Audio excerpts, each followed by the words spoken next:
وسلم. أعوذ بالله من الشيطان الرجيم. بسم الله الرحمن الرحيم. Jazakallah khair for joining us tonight for this blessed session where we're going to have special prayers, and we have a small program before Naimi Saab delivers his lecture, and also the dars and the dua for that. So I want to start off with Tilawat-e-Quran Pak. Inshallah, we'll have one of the students of Madrasa Naimia do the Tilawat of Quran Pak, Ahmed Aziz. Inshallah, he will recite few verses from Surah Al-Kahf. Assalamu alaikum wa rahmatullahi wa barakatuh. أعوذ بالله من الشيطان الرجيم. بسم الله الرحمن الرحيم. الحمد لله الذي أنزل على عبده الكتاب ولم يجعل له عوجا قيما لينذر بأسا شديدا من لدنه ويبشر المؤمنين الذين يعملون الصالحات أن لهم أجرا حسنا ماكثين فيه أبدا وينذر الذين قالوا اتخذ الله ولدا ما لهم به من علم ولا لآبائهم كبرت كلمة تخرج من أفواههم إن يقولون إلا كذبا فلعلك باكع نفسك على آثارهم إن لم يؤمنوا بهذا الحديث أسفا إنا جعلنا ما على الأرض زينة لها لنبلوهم أيهم أحسن عملا وإنا لجاعلون ما عليها صعيدا جرزا أم حسبت أن أصحاب الكهف والرقيم كانوا من آياتنا عجبا إذ أوى الفتية إلى الكهف قالوا ربنا آتنا من لدنك رحمة وهيئ لنا من أمرنا رشدا صدق الله الجبار العظيم. Alhamdulillah. Nare Takbir. Nare Risalat. Ya Rasulullah.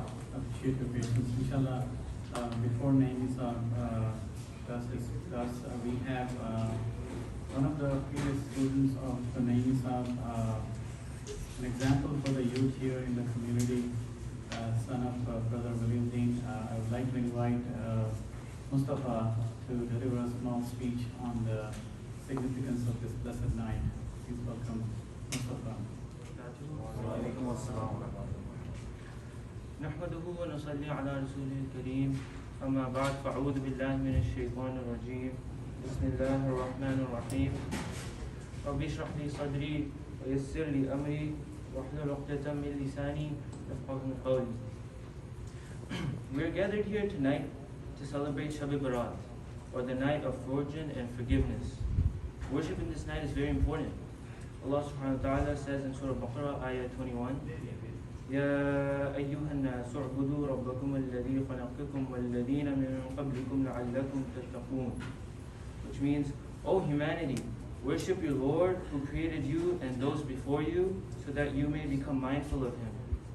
But before we delve deeper into the significance of this night, we should take a moment to learn about the month in which this night is in, Sha'ban. Sha'ban is often overlooked by many Muslims due to it being between the holy months of Rajab and Ramadan. However, this month is also incredibly important and should be paid more attention to. First, because it's the month of our Prophet ﷺ. He ﷺ said, Rajab is the month of Allah, Sha'ban is my month, and Ramadan is the month of my ummah. Why is this month the month of Rasulullah ﷺ? It is because Surah Al-Ahzab, ayah 56, إِنَّ اللَّهَ وَمَلَائِكَتَهُ يُصَلُّونَ عَلَى النَّبِيِّ يَا أَيُّهَا الَّذِينَ آمَنُوا صَلُّوا عَلَيْهِ وَسَلِّمُوا تَسْلِيمًا was revealed to him sallallahu alaihi wasallam in this month. This ayah commands us Muslims to send salawat upon Rasulullah sallallahu alaihi wasallam. Fasting is one of the most meritorious actions of this month. Every year in Sha'ban, our deeds are raised to Allah subhanahu wa ta'ala. The Prophet sallallahu alaihi wasallam used to fast frequently in this month because of this. The Prophet sallallahu alaihi wasallam said, "That is a month that people neglect, between Rajab and Ramadan. It is a month in which deeds are raised to the Lord of the worlds, and I love for my actions to be raised whilst I'm fasting." This hadith is mentioned in An-Nasai Sharif. In fact, Rasulullah sallallahu alaihi wasallam used to fast so much that al-Mu'mineen Sayyidina Aisha radiallahu anha is narrated to have said, "The Messenger of Allah used to fast until we thought he would never break his fast, and not fast until we thought he would never fast. I never saw the Messenger of Allah fasting for an entire month except in Ramadan, and I never saw him fast more than he did in Sha'ban." When the Prophet ﷺ was asked about fasts that are the most rewarding after the fast of Ramadan, the Prophet ﷺ replied, "Fasting of Sha'ban in honor of Ramadan." By fasting in this month, we are not only preparing ourselves mentally and physically for Ramadan, but gaining immense reward for it as well. Additionally, when our deeds are presented, we have the opportunity to be in the best state possible and gain the pleasure of Allah subhanahu wa ta'ala. Now that we have discussed the benefits of Sha'ban, what are the benefits of this night? It is narrated by Hazrat Ali radiallahu anhu that Prophet Muhammad sallallahu alaihi wasallam said, "When it is the 15th of Sha'ban, then stand and worship at night and fast during the day, because Allah's mercy descends in this night at sunset to the first heaven and says, 'Is there any seeker of forgiveness that I may forgive him? Is there any seeker of sustenance that I may sustain him? Is there anyone in affliction that I may remove his affliction?' This proclamation continues until dawn, which is when Sahri time ends." Hazrat Sayyidina Ghaus Azam in his book Bunyatul Talibeen quotes a hadith that Rasulullah said, "On the 15th of Sha'ban, Jibreel came to me and said, 'It is the night in which Allah opens 300 doors of mercy and forgives every person who is not a mushrik, sahir, a drunkard, or a usurer.' The Messenger of Allah said, 'Allah the Blessed, the Most High, looks to His creation on the middle night of Sha'ban and forgives all of His creation except for the one who ascribes partners to Him and the one who shows hostility.'" This is an authentic Sahih hadith. It is reported by Ibn Majah. Inshallah, in light of these hadith, we've already prayed 6 rakat of nafil. We will pray Salat al-Tasbih and make dua. May Allah subhanahu wa ta'ala allow us to take full advantage of Sha'ban in this night by making it easy for us to fast and follow the sunnah of Rasulullah sallallahu alaihi wasallam. Ameen. SubhanAllah, it's an example for all the youth to participate, come forward, learn about Deen, and also preach about Deen to the younger ones. I think it's a good encouragement for everyone. Student of Naimi Saab, Alhamdulillah, it's a blessing to see our youth coming forward, learning more about our Deen, the practice and the Sunnah, and following the ethics of Islam to the core, especially living in this part of the world.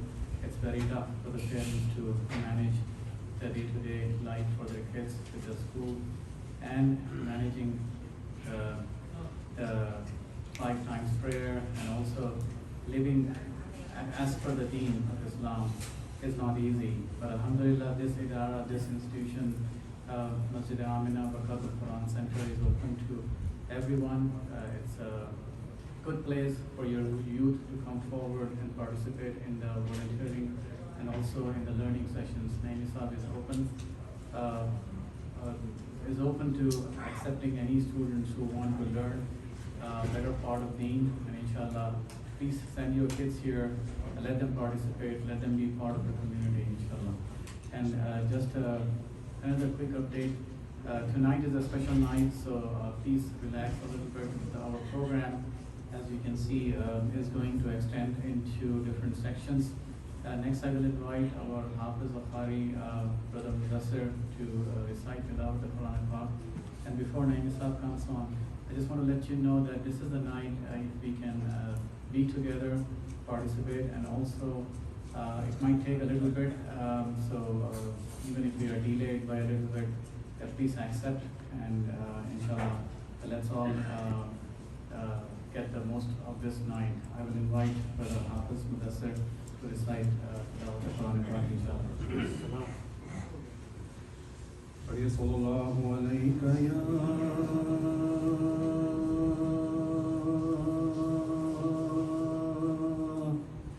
يا رسول الله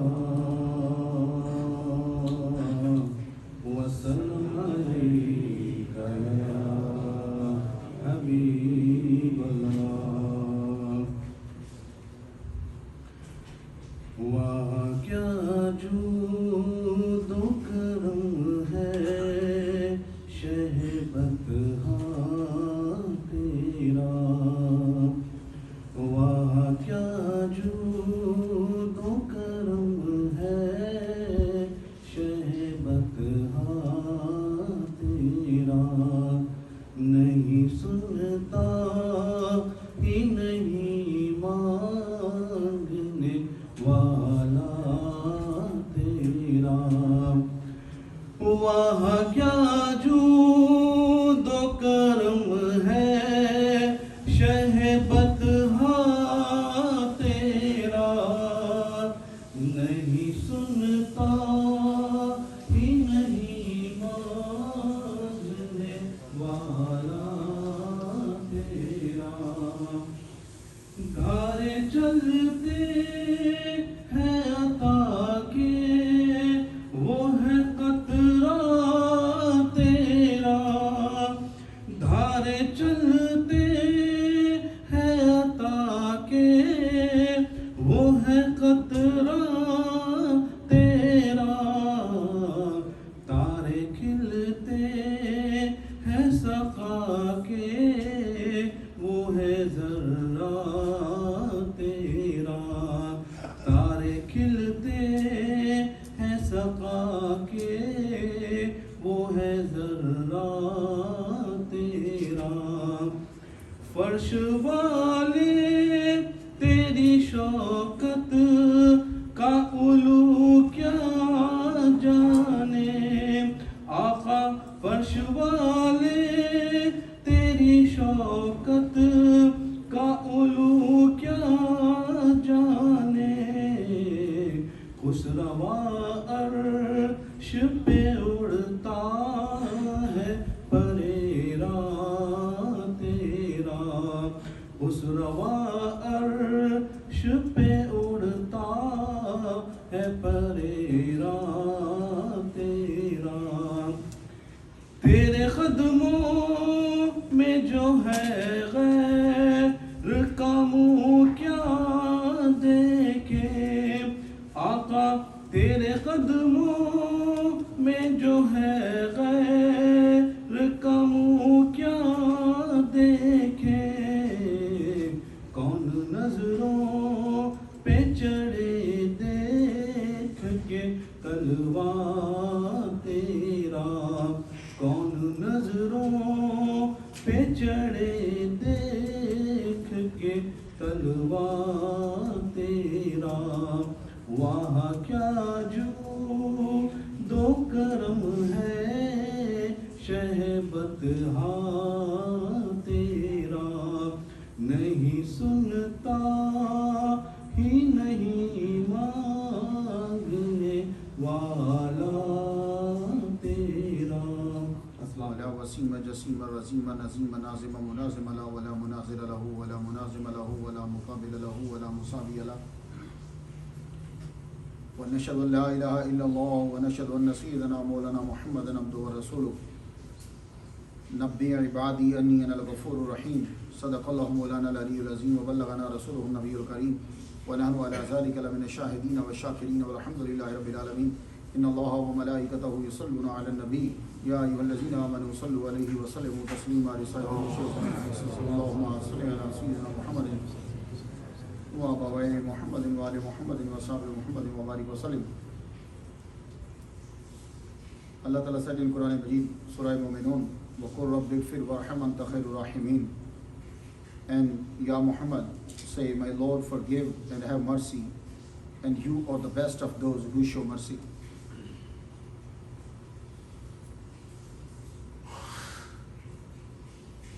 Muhammad Mustafa sallallahu alayhi wa sallam said, and this is a ayah from Surah Hijr. Nabbi ibadi, Allah Ta'ala is saying to Muhammad sallallahu alaihi wasallam, inform to your community, Nabbi ibadi anni annal ghafurur rahim.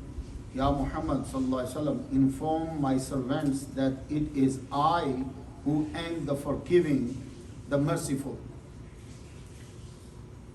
Muhammad Mustafa sallallahu alaihi wasallam used to recite istighfar at least 100 times a day. In one hadith Mubarakah 70 times. Let us see the benefits and virtues of reciting this simple, beautiful supplication. Astaghfirullah Rabbi min kulli zambin wa atubu ilayh.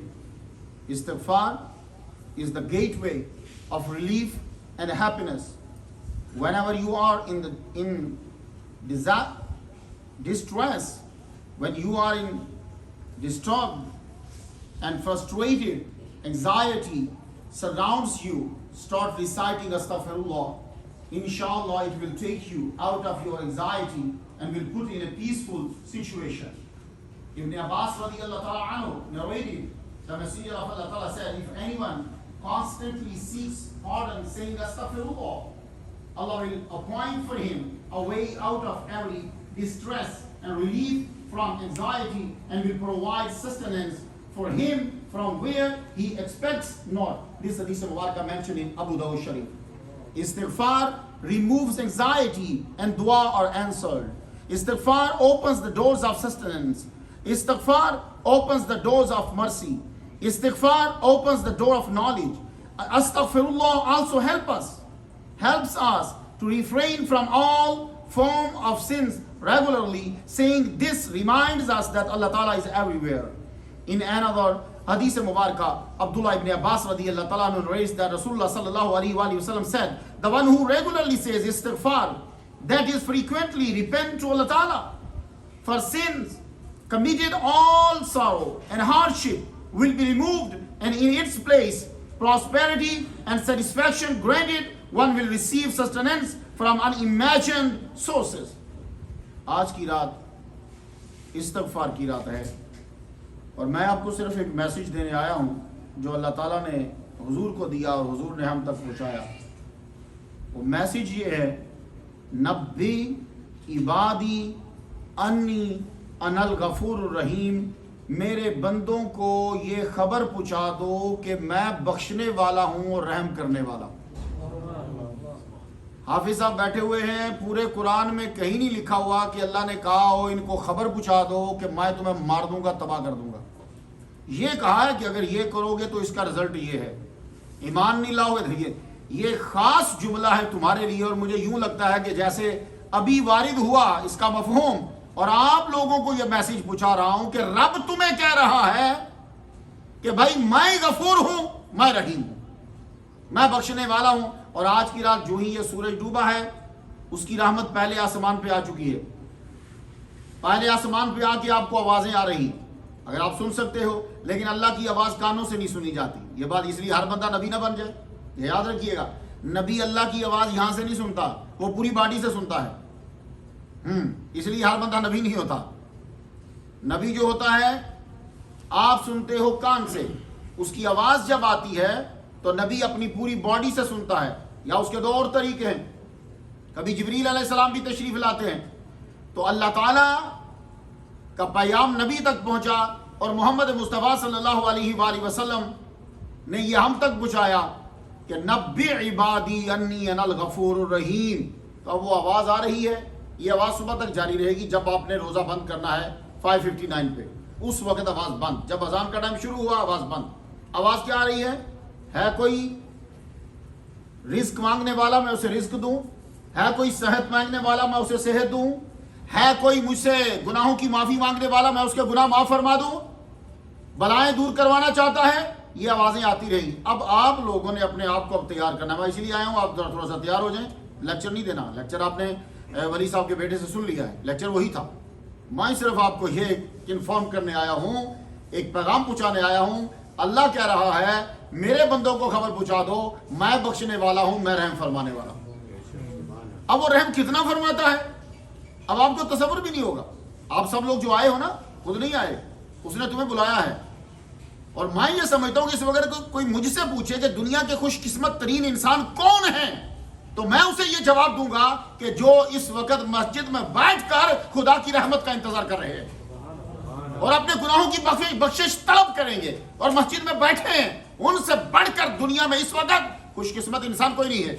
اب وہ time جتنا جہاں جس ملک میں جب جائے گا، تو آپ اس وقت اس ہماری کمیونٹی میں سب سے خوش قسمت ترین انسان ہو. اس نے تمہیں بلایا، اب تم تیار بیٹھے ہو، تم نے اس کے آگے گڑ گڑانا ہے، رونا ہے، اپنے گناہوں کی معافی طلب کرنا ہے. اب وہ کتنا رحیم ہے یار، تم تصور بھی نہیں کر سکتے. سمجھایا اس طرح کہ جیسے ایک چیز کے 100 حصے ہیں، اسی طرح کہا کہ رحمت کے 100 حصے ہیں.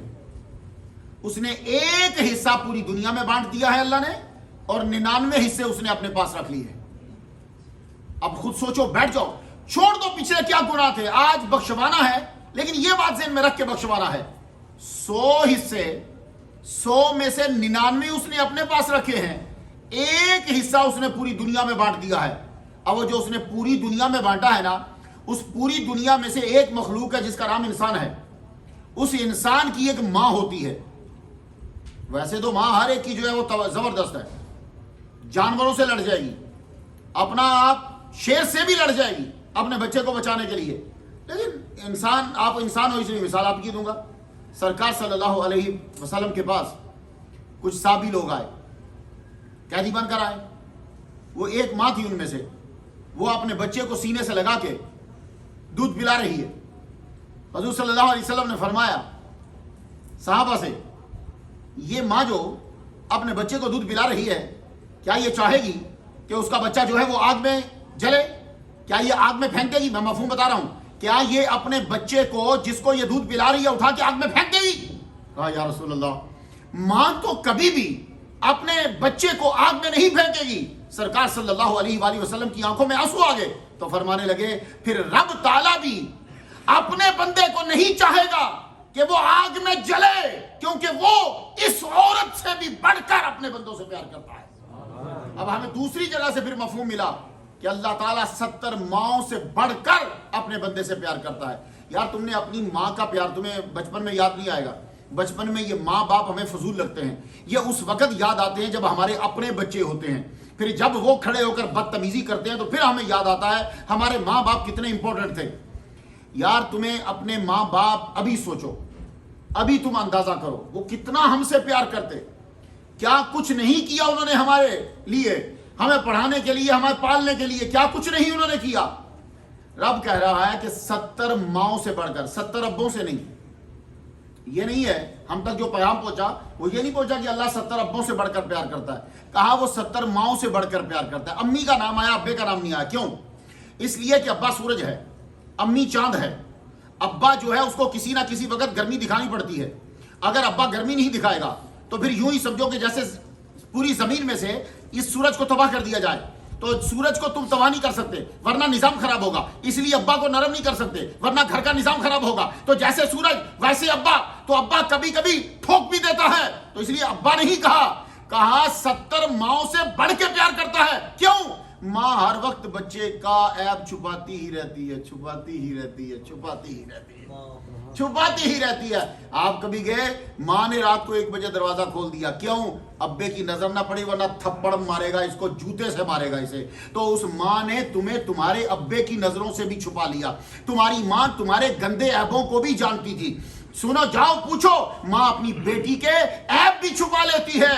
وہ اپنے خاوند کو نہیں پتہ لگنے دیتی، اپنے بیٹوں کو پتہ نہیں لگنے دیتی، وہ اپنی بیٹی کے عیب چھپا لیتی ہے. تو ایک ماں جب اپنے بچے کے عیب چھپاتی ہے اور معاف کر دیتی ہے، تو سنو، جس رب کے پاس جو 70 ماؤں سے بڑھ کے پیار کرتا ہے وہ تمہیں عذاب کیوں دے گا؟ اگر تم اس کے آگے جھک گئے، اگر تم اس کے آگے روئے. وہ 70 ماؤں سے بڑھ کے پیار کرتا ہے، یہ یاد رکھیے گا. تو بھائی آج کی رات آپ لوگ جو جمع ہوئے ہو، تمہیں رب نے بلا لیا ہے. اب تمہارا اب یہ کام ہے کہ تم اس کے سامنے بھکاری بن کے گر جاؤ. لوگ کہتے ہیں جی نبی صاحب اللہ کو جب ہر چیز کا پتہ ہے تو ہم دعا کیوں مانگے؟ اللہ کو تو پتہ ہے. بھائی اللہ کو پتہ ہے، لیکن اس نے کہا ہے اے نبی ان سے کہہ دو وَإِن سَأَلَنِي، اگر مجھ سے مانگو گے میں ضرور بر ضرور دوں گا. اور دوسری جگہ پہ یہ کہا کہ اگر یہ میرے بارے میں پوچھے، میرے بندے پوچھتے ہیں کہ رب کہاں ہے، تو کہو فإنی قریب، میں قریب ہوں۔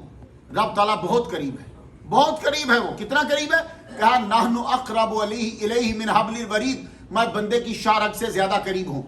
تو یہ ہے شارک، اس سے بھی زیادہ قریب ہے، اس کو شارک بولتے۔ تو رب اس سے بھی زیادہ قریب ہے، لیکن وہ نظر نہیں آئے گا کیونکہ آپ کو یہی نظر نہیں آتا۔ آپ میں سے کتنے بندے بیٹھے ہیں جو بھی بیٹھ کر آپ اس کو دیکھ سکو؟ آپ نہیں دیکھ سکتے، لیکن اگر آپ یہاں سے اٹھ کر اندر جائیں، شیشے کے سامنے کھڑے ہو جائیں، تو آپ کو یہ نظر آنے لگ جائے گا۔ تو بھائی اس کو دیکھنے کے لیے آپ کو شیشے کے سامنے جانا ضروری ہے، تو رب کی رحمت کو پانے کے لیے محمد مصطفیٰ کو دل میں سجانا ضروری ہے، دل میں لانا ضروری ہے۔ اگر تمہارے دل میں نبی نہیں ہے تو جس طرح شیشے کے بغیر یہ نظر نہیں آتا نا، ویسے ہی پھر محمد مصطفیٰ کی محبت کے بغیر رب کی رحمت کا قرب نہیں ملتا۔ اسی لیے تم نے سنا ولی دین صاحب کے بیٹے سے، یہ مہینہ محمد مصطفیٰ صلی اللہ علیہ وسلم کا ہے، یہ ما ثبت بالسنہ میں لکھا ہے یہ مہینہ۔ یہ شیخ عبدالحق محدث دہلوی نے یہ کتاب لکھی ہے، اکثر آگے یہ کہاں لکھا ہوا ہے، کہاں لکھا ہوا ہے، کہاں لکھا ہوا ہے، یہ سب جھوٹے لوگوں کی دلیل ہوتی ہے۔ یہ پتہ کیوں آپ سے پوچھتے ہیں کہاں لکھا ہوا ہے، کہاں لکھا ہوا ہے؟ اس لیے کہ ان کو پتا ہوتا ہے کہ انہوں نے کتابیں یاد نہیں کی ہوئی، تو یہ اسی وقت ٹائم ٹپ جائے گا۔ یہ مطلب نہیں کہ وہ کتاب میں ہوتا نہیں ہے، یہ صرف ٹائم کو ٹپانے کے لیے اور دوسروں کو خود خوش کرنے کے لیے پوچھے کہاں لکھا ہوا، کس کتاب میں ہے، کہاں ہے، کس کتاب میں ہے۔ تو ان کے سارے مسئلے کسی کتاب میں نہیں ہوں گے۔ مجھے ایک صاحب نے پوچھا یہ کس کتاب میں لکھا ہوا ہے؟ میں نے کہا جس وقت سعودی عرب نے جوا جائز قرار دیا تھا نا، اس کی نچلی لائن پہ لکھا ہوا تھا، یہ چپ ہو گیا۔ میں نے کہا جب سعودی عرب نے جوئے خانے کھولے کہ یہاں بیٹھ کر پتے کھیلو، تو جب وہ مفتی بیٹھا ہوا خود پتے کھیل رہا تھا نا وہاں، تو نیچے لکھا ہوا تھا کہ یہ عبادت کرو۔ اب چپ، اب نہیں بولے گا۔ تو یہ ما ثبت بالسنہ میں لکھا ہے، یہ جامع صغیر میں ہے۔ محمد مصطفیٰ صلی اللہ علیہ وآلہ وسلم کا یہ مہینہ ہے، محمد مصطفیٰ صلی اللہ علیہ وسلم پہ درود پڑھو۔ نبی پہ یہ آیا اس مہینے میں اتری، جتنا تم نبی کے قریب ہوتے جاؤ گے اتنی تم رب کی رحمت کے قریب ہوتے چلے جاؤ گے۔ جس طرح تم شیشے کے قریب ہوگے تمہیں یہ اتنی واضح نظر آئے گی، جتنا تم محمد مصطفیٰ کے قریب ہوتے جاؤ گے اتنا ہی تم رب کی رحمت کے قریب ہوتے چلے جاؤ گے۔ تو یہ آج کی رات آپ سب لوگوں نے دعا مانگنا ہے، ہم سب لوگ اکٹھے اس لیے ہوئے، صدر صاحب آئے ہیں، ہم سب لوگ آئے ہو، ماشاءاللہ نئے نئے چہرے ہیں، اور کتنے ہی لوگ جو ہیں وہ ہمیں سن رہے ہیں، انہوں نے بھی ہمیں جوائن کیا ہے، زیادہ تر میری بہنیں اور بیوی ہیں۔ آپ لوگوں نے خصوصی طور پہ جو ہے وہ دعا مانگنا ہے، جتنے بھی گناہ ہیں چھوڑو پیچھے، بس اب تم لوگ جو ہے وہ یہ آیت سنو ذرا غور سے، رب کیا فرماتا ہے، وَإِسْتَغْفِرُوا رَبَّكُمْ، اگر تم استغفار کرو کہ اپنے رب سے، ثم توبو، پھر تم توبہ کرو گے یعنی رجوع کرو گے اس کی طرف، یمتعکم متاعا حسنا، وہ تمہیں بہت اچھا برتنا دے گا۔ کیا مطلب؟ یعنی بہت اچھا فوائد کی چیزیں تمہیں دے گا، علاج علی مسمہ، ایک وقت مقررہ تک جب تک تمہاری زندگی ہے، وَيُؤْتِ كُلَّ ذِي فَضْلٍ فَضْلَهُ، اور جس کا جتنا فضل جسے چاہیے اسے وہ اتنا عطا فرما دے گا، فضل والے کو اس کا فضل دے دے گا، یعنی نتیجہ اسے مل جائے گا۔ تو یہ یاد رکھیے آج کی رات آپ لوگوں نے استغفار کرنا ہے۔ سورہ دخان پڑھنی ہے آپ نے، سورہ دخان 7 بار پڑھیے گا، آپ کی حاجات جو ہیں وہ 70 دنیا کی جو ہیں وہ حل ہو جائیں۔ یہ سورہ دخان 25ویں پارے میں ہے، اس کو لازمی پڑھو۔ یہ کچھ وظائف ایسے ہیں جو سال میں ایک بار آتے ہیں، سمجھ آ گئی نا؟ اس کو 7 بار پڑھنا ہے سورہ دخان کو، 25ویں پارے میں ہے، اسے ضرور پڑھیے گا۔ تھوڑی دیر لگے گی لیکن آج کی رات ذرا کاٹ لو، وائی فائی کو بند کر دو، سیل کی گچی دبا دو، سیل جو ہے مر جائے صبح تک کے لیے، سیل ڈیڈ ہو جائے یعنی مر جائے، صبح تک اس کو ہوش نہیں آنی چاہیے۔ تو یہ جب صبح کی اذان ہو جائے اس کے بعد بے شک اس کو زندہ کر لینا، فی الحال اس کو مار دو، تو یہ مر جائے گا جب پھر تمہارے اندر زندگی کی کچھ رمق پیدا ہو جائے گی، ورنہ یہ تمہارے خون کو نچوڑ رہا ہے۔ تو اسے بند کرو، قرآن مجید کو ذرا کھولو تاکہ تم اپنی روح سے ملاقات کر سکو۔ یہ سورہ دخان ہے۔ اس کے بعد جو وظائف آپ لوگوں نے پڑھنے ہیں، دیکھو آسان پڑھو، دروشی پڑھو، استغفار کرو۔ میں تو آج کی رات کو استغفار کی رات کہتا ہوں کہ جتنا استغفار کرو گے، نوافل بہت سارے لکھے ہوئے ہیں، 50 بار یہ، 25 بار یہ، 3 بار یہ، 4 بار وہ، ہو سکتا ہے کہ آپ کو یاد نہ ہو، لیکن آپ بیٹھ جائیے، پہلے محمد مصطفیٰ صلی اللہ علیہ وسلم پر درود پڑھیے، اس کے بعد استغفار کریے، استغفار جو آپ کو آتا ہے، کیونکہ استغفار واحد میڈیسن ہے، واحد ٹیبلٹ ہے۔ دنیا کی کوئی بیماری ہو، اسی ایک ہی گولی کے استعمال سے وہ بیماری دور ہو جاتی ہے۔ تمہیں رزق چاہیے، استغفار کرو، تمہیں بچے چاہیے، استغفار پڑھو، تمہیں بیماری ہے، بیماری دور کرنی ہے، استغفار کرو۔ اب استغفار بہت سی اقسام کے ہیں، 5واں کلمہ ہے اس میں بھی استغفار ہے، سبحان اللہ و بحمدہ سبحان اللہ العظیم استغفراللہ، اس کے اندر استغفار ہے. استغفراللہ ربی من کل ذنب و اتوب الیہ، اس چھوٹا سا پڑھنا چاہتے ہو تو اس میں استغفار ہے. اس کے علاوہ اور بھی آپ کے پاس بہت سارے ہوں گے. تو استغفار میں تو ریکمنڈ کروں گا درود شریف اور استغفار. صلاۃ و تسبیح انشاءاللہ الرحمن عشاء کی نماز کے بعد جو ہے وہ ہم لوگ آپ کو پڑھائیں گے، وہ بھی بہت ضروری ہے، وہ آپ پڑھ لیجیے. اس کے علاوہ جتنی عبادت کر سکتے ہو، آج رات تہجد بھی ضرور ادا کرو، اس کے بھی نوافل تہجد کے بھی پڑھو، قرآن مجید بھی پڑھو، درود شریف بھی پڑھتے رہو. تو باقی نفل جو پڑھنا چاہتے ہو 8 نفل تو میں ریکمنڈ کروں گا آپ کے لیے. وہ کون سے نوافل ہیں؟ وہ ہیں کہ تم 8 دو کر کے جو ہے وہ پڑھو، اور اس کا ثواب حضرت بی بی فاطمہ الزہرا رضی اللہ تعالی عنہا کو دو. آپ بہت خوش ہوتی ہیں جو کوئی 15 شعبان کو 8 نفل پڑھ کر ان کی بارگاہ میں پیش کرتا ہے. تو آپ لوگ یہ بھی پڑھ سکتے ہو. خاص طور پہ میری بہنیں جو ہیں وہ ضرور پڑھیں، ان 8 نوافل کو جو ہے وہ پڑھیں. باقی 100 نوافل کا بھی ہے تفسیر کبیر میں، بہت سارے لکھے ہیں. جتنے پڑھ سکتے ہو اتنے آسانی سے پڑھو، یہ بات یاد رکھنا. اللہ تعالیٰ سارے تمہارے قبول کرے گا. اور سر سجدے میں رکھ کے گڑ گڑاؤ اور لا الہ الا انت سبحانک انی کنت من الظالمین، اس کا وظیفہ بھی کرو. رب اس سے بڑا خوش ہوتا ہے. بڑی سی بڑی مصیبت میں گھرے ہوئے ہو، اسے پڑھتے ہو تو رب تعالیٰ اس سے تمہیں مصیبت سے جو ہے وہ نکال دیتا ہے. اللہ تعالیٰ کتنا رحمان و رحیم ہے.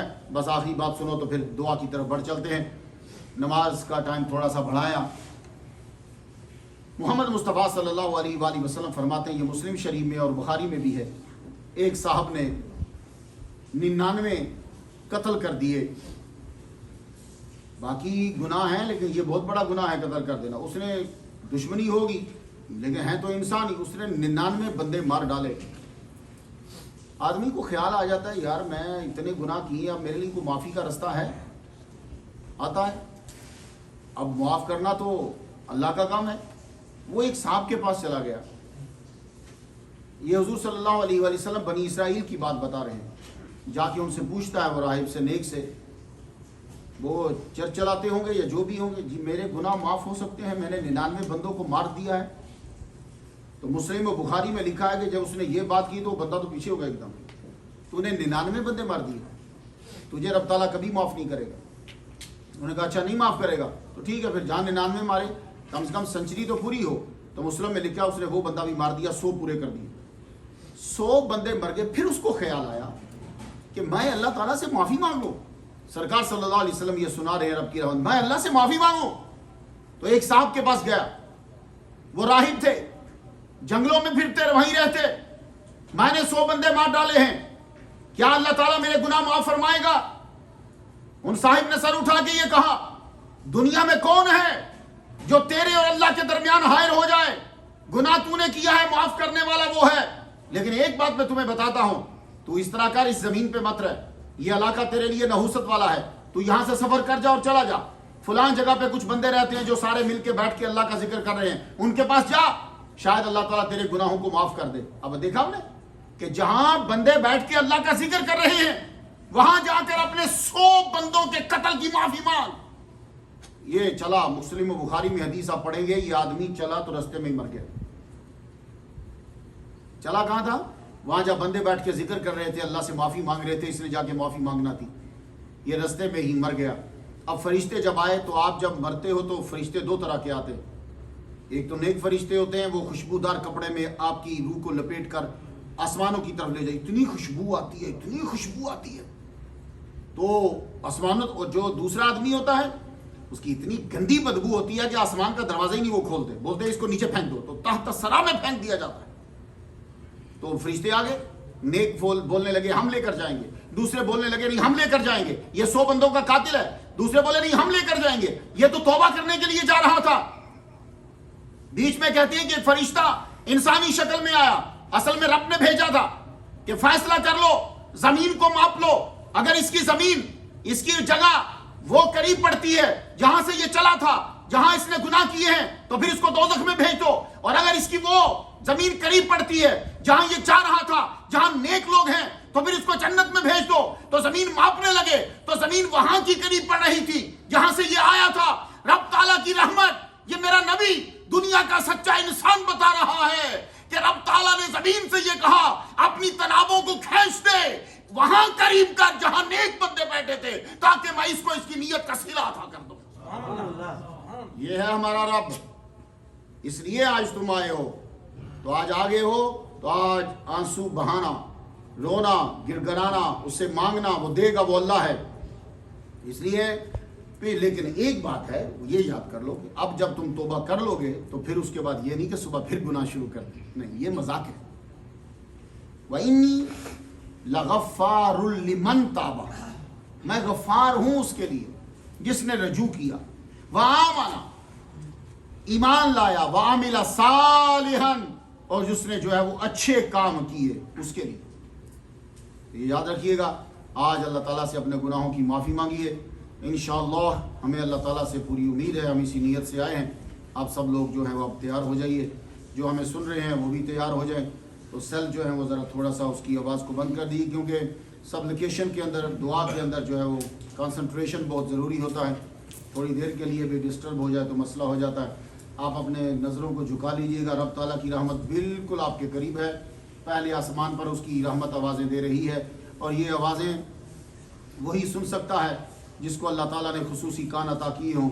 لیکن ہمیں اتنا یقین ہے کہ وہ ضرور آوازیں آ رہی، اس لیے کہ ہمیں ہمارے نبی محمد مصطفیٰ صلی اللہ علیہ وآلہ وسلم نے یہ فرمان جو ہے وہ بتایا ہے. تو آپ لوگ قریب قریب مطلب یہ جہاں بیٹھے ہیں سیٹ ہو جائیے، اور سروں کو جو ہے وہ جھکا لیجئے. اللہ تعالیٰ سے یوں سمجھیے کہ ہم رب کے سامنے بالکل حاضر ہیں، اور اس سے ہم نے اپنے گناہوں کی معافی جو ہے وہ طلب کرنی ہے. اور آج جانا ہی تب ہے جب گناہ جو ہے وہ معاف ہو جائیں گے. اللہ تعالیٰ آپ پر رحمت نازل فرمائے. وآخر دعوانا الحمد للہ رب العالمین. أعوذ بالله من الشيطان الرجيم. بسم الله الرحمن الرحيم. وأنذر به الذين يخافون أن يحشروا إلى ربهم ليس لهم من دونه ولي ولا شفيع لعلهم يتقون.